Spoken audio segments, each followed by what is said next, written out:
არასამთავრობო ორგანიზაცია პოზიცია აგრძელებს სამოქალაქო სექტორის მონიტორინგს, როგორც ჩვენი ორგანიზაციის კვლევების თანახმად ირკვევა, პოზიციამ გამოიკვლია სააკაშვილის და ვაშაძის დავალებით ხდება თვითონ ინოვაციების და განვითარების ფონდის მიერ საქართველოს მთლიანი რეგიონიდან ახალგაზრდების გადაბირება ეგრეთ წოდებული ბანაკების სისტემით. როგორც ჩვენს მიერ მოწოდებული მასალებიდან ირკვევა, ეს ხდება მთლიანად საქართველოს მთელ რეგიონში და მე შემდგომში გავაკეთებ ჩამონათვალს იმ ზუსტ ინფორმაციებზე, რა ინფორმაციაც თვითონ არასამთავრობო ორგანიზაცია პოზიციას მიაწოდეს.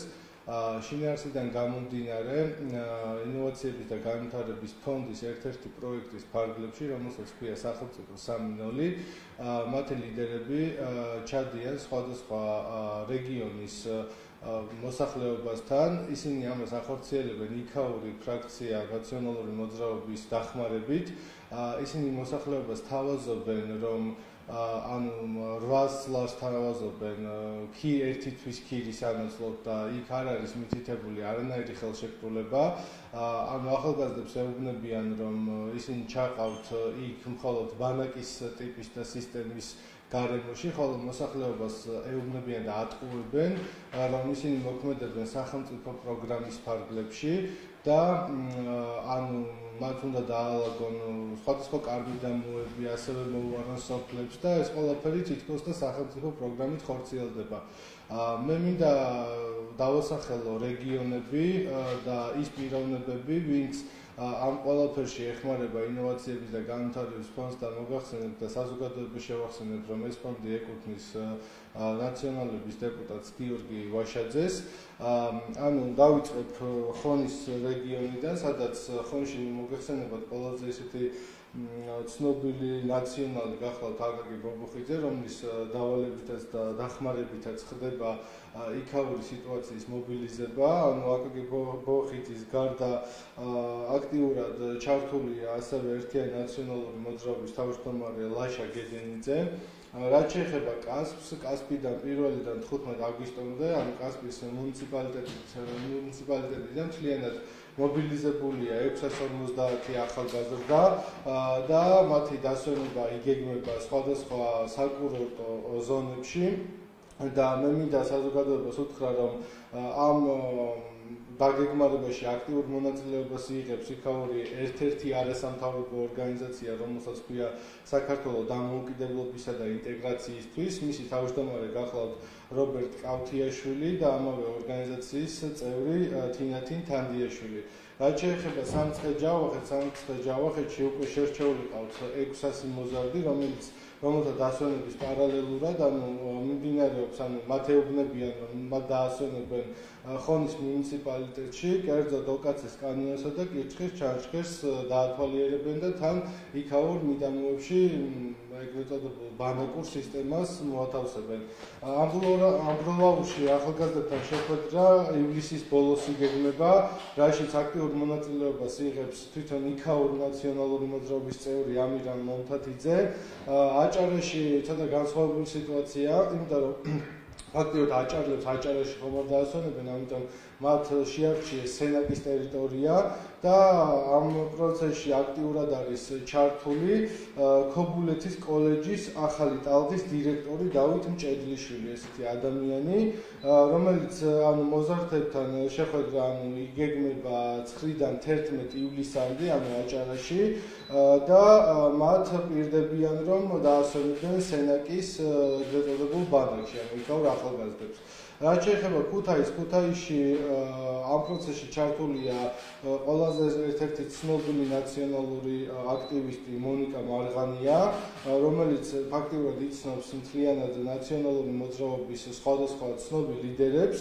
ამ თვითონ ქუთაისელ ახალგაზრდებთან შეხვედრა იგეგმება ივლისის ბოლოს და მათ გაუშვებენ მარტვილში, სალხინოში, ხონში, სულორში, შოუსა და ონში. რაც შეეხება მცხეთა-მთიანეთს, ამ მცხეთა-მთიანეთის რეგიონში ძალიან აქტიურად არის ჩართული თინა ბანცური, ესეთი ნაციონალური მოძრაობის ერთ-ერთი აქტივისტი, ასევე თერჯოლაში სოფიო სუაკაევა, ტყიბულში თვითონ ეს არის NMS ახალგაზრდული ორგანიზაციის თავმჯდომარე გიორგი ფორჩხიძე, ონს რაც შეეხება, ონში ჩართული არის ეკატერინე ბერიაშვილი და NMS ონის თავმჯდომარე ორთარ ბურდულაძე, თეთრწყაროში არის NMS წევრი თამარ დალაქიშვილი და კიდევ ერთი დამჭა რუსთავში, რომელიც უკვე ჩატარდა, ეს იყო 3 ივლისს მოხდა ძალიან დიდი შეკრება და ფაქტიურად აქ მონაწილეობდა გოჩა ყოლბაია, ესეთი ადამიანი, ეს არის ნაციონალების წარმომადგენელი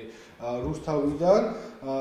აღსანიშნავია ის მომენტი, რომ ჩვენი აზრით, როგორც არასამთავრობო ორგანიზაცია პოზიციის მასალებიდან ირკვევა, ჩვენ ვფიქრობთ, რომ ეს არის საგანგაშო სიტუაცია, იმიტომ რომ თვითონ ერთიანი ნაციონალური მოძრაობა ამ ინოვაციების და განვითარების ფონდის საშუალებით გეგმავს ახალგაზრდების გადაბირებას, ანუ მათი სტიმულის მიცემას, რომ თითქოს და ისინი მონაწილეობას მიიღებენ მხოლოდ საბანაკო სიტუაციაში და მე მინდა რომ ან ჩვენ ბრიფინგის თავარი მიზანი არის ის, რომ მე მინდა თვითონ სამართალ დამცავ ორგანოებს მოუწოდო გამოიძიონ აღნიშნული ფაქტი იმისთვის, რომ თავიდან ავიცილოთ თვითონ ახალგაზრდების გამოყენება პარტიული ინტერესების შესაბამისად. ბატონო, თქვენ ჩამოთვალეთ რეგიონები, საიდანაც ხდება ახალგაზრდების შეგროვება და წაყვანა დასასვენებლად ცალკეული პირების მხრიდან. ამაში კონკრეტულად თუ ახალგაზრდა მიდის თავისი სურვილით ბანაკში დასასვენებლად, აქ ძალადობა, დანაშაულის ნიშნებს აშიხედავთ, იმიტომ რომ ის ადამიანები მე გეტყვით, დანაშაულის ნიშნებს კონკრეტულად ესე პირდაპირ დანაშაულის ნიშნები ნამდვილად არ იკვეთება. თუმცა ერთიანი ნაციონალური მოძრაობა მოქმედებს არა პირდაპირი მოქმედებებით, არამედ სხვადასხვა მათივე დაარსებული არასამთავრობო ორგანიზაციებით და ფონდებით. იქ სადაც ცნობილი ნაციონალური მოძრაობის სახე არ იკვეთება, მათ სათქმელს ათქმევინებენ სხვადასხვა მათ მიერ დაარსებულ ორგანიზაციებს.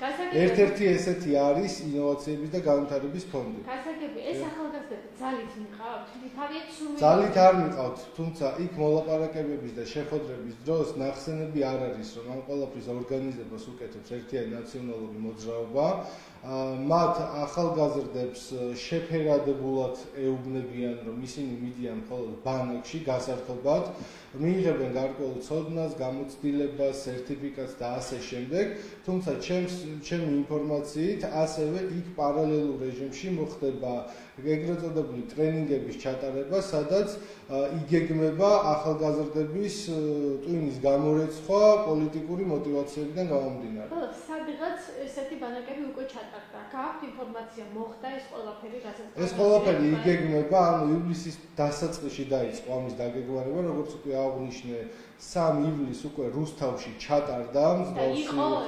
რა თქმა უნდა, ის იყო, ანუ საკმაოდ მრავალი ახალგაზრდა ესწრებოდა, ანუ ბევრი ახალგაზრდა ესწრებოდა ამ ღონისძიებას და მათ აბსოლუტურად უსასყიდლოდ პირდებიან, რომ წაიყვანენ, დაასვენებენ და გარკვეულ ახალისებებსაც მისცემენ და სოფლებში მოგეხსენებათ, ან როგორი სიტუაცია ახალგაზრდების მიმართულებით, რა თქმა უნდა, ეხლა ნებისმიერი ახალგაზრდისთვის მისაღები იქნება ეს სიტუაცია, იმიტომ რომ მათ არც გზის ხარჯი ექნებათ, არც კვების ხარჯი, ყველაფერს უზრუნველყოფენ ეს ადამიანები. ანუ თქვენ ამბობთ, რომ ეს არის ფარული გადაბირება? რა თქმა უნდა, ეს არის ფარული გადაბირება და მე ინოვაციების და განვითარების ფონდს ვადანაშაულებს სწორედ აი ამ მიმართულებით, რომ ისინი ფარულად ცდილობენ თავიანთი პოლიტიკური შეხედულებების აზრის მოხვევას ახალგაზრდებზე და ამიტომ მიმართავს ზუსტად შესაბამის ორგანოებს, რომ გამოიძიოს ეს ფაქტი. მადლობა.